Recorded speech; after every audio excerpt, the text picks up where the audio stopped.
Assalamu alaikum, I'm Aisha and you're watching Samaa News.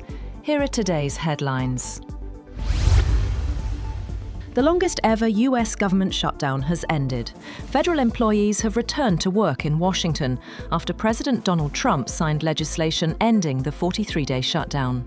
The House of Representatives approved the stopgap funding bill late Wednesday, reopening key government services and ensuring back pay for hundreds of thousands of workers. The deal extends funding through January 30th, easing immediate pressure on food assistance and air traffic control, just weeks before the busy Thanksgiving travel season. Russia's defense ministry says its forces have captured the Ukrainian settlement of Danilivka in the Dnipropetrovsk region. The ministry says the advance marks continued Russian pressure in eastern Ukraine. On the other hand, the Kremlin says Ukraine will have to negotiate with Russia sooner or later, warning that Kiev's position is worsening by the day. Spokesman Dmitry Peskov said Moscow remains open to talks, but will continue fighting if no political solution emerges.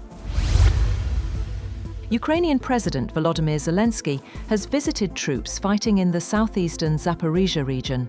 A short video released on his social media shows him inside a bunker meeting soldiers. Zelensky said he discussed ways to strengthen Ukraine's defences, including staffing and equipment needs. European Commission President Ursula von der Leyen has said that using frozen Russian assets is the most effective way to finance Ukraine's needs. Speaking at the European Parliament, she said European Union countries could use the bloc's budget headroom, raise funds individually, or offer a reparations loan based on immobilized Russian assets. Von der Leyen said the loan plan would best sustain Ukraine's defense and economy. Troops from across Europe are taking part in NATO's Dacian Fall exercises in Romania. The drills practice rapid troop movements to defend countries on the alliance's eastern flank.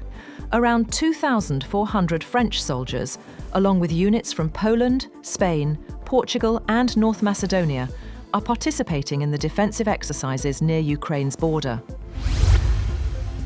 Paris commemorated the 10th anniversary of the 2015 attacks that killed 130 people. Notre Dame Cathedral rang its bells as events across the city remembered the victims. The attacks remain France's deadliest since World War II. German authorities have identified the northern city of Hamburg as the location where a sewage sample containing the wild form of the polio virus had been found, saying a task force had been established and more samples would be taken. The nation's main public health body said that the wastewater test at an unspecified German location was positive for the wild polio virus, in a setback for efforts to rid the world of the deadly disease. A coalition led by Iraqi Prime Minister Mohammed Shia al-Sudani has come first in Iraq's parliamentary election. The Independent High Electoral Commission said his coalition received 1.317 million votes in Tuesday's election. Sudani is seeking a second term, but many disillusioned young voters see the vote simply as a vehicle for established parties to divide Iraq's oil wealth. However, Sudani tried to cast himself as the leader who could make Iraq a success after years of instability, arguing he had moved against established parties that brought him to power. Turkey's defense ministry says its main expectation from a planned international stabilization force in Gaza is for it to provide guarantees that the fragile ceasefire will last. NATO member Turkey has been one of the most vocal critics of Israel's devastating two-year assault on Gaza, calling it a genocide.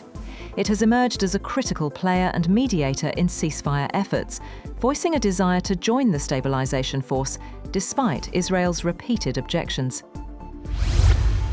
A light truck crashed into a market in South Korea, ploughing 150 meters along a passageway lined with stalls before coming to a halt, killing 2 people and injuring 18.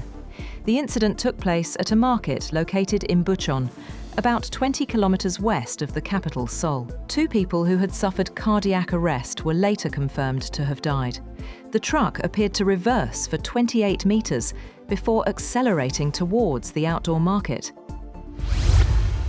Meanwhile, House Democrats have released emails that they say raise new questions about President Donald Trump's ties to Jeffrey Epstein and how much he knew about Epstein's abuse of underage girls. The Democrats released messages between Epstein and author Michael Wolff and Ghislaine Maxwell, a British socialite who is serving a 20-year prison sentence on charges related to her role in facilitating Epstein's sex trafficking.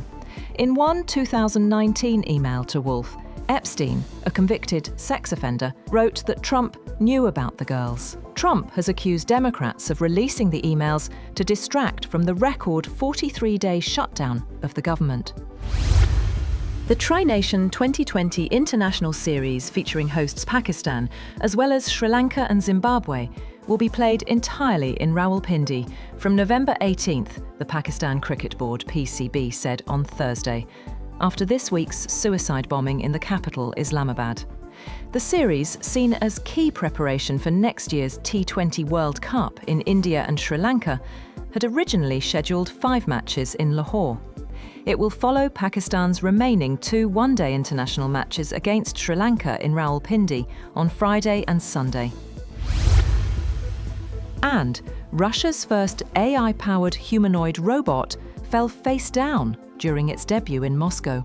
The robot, named AI Doll, lost balance while waving to the audience. Developers say they'll learn from the mistake, calling it part of the robot's experience. That's all for now. For more updates, visit www.samaa.tv. Thank you for watching Samaa News.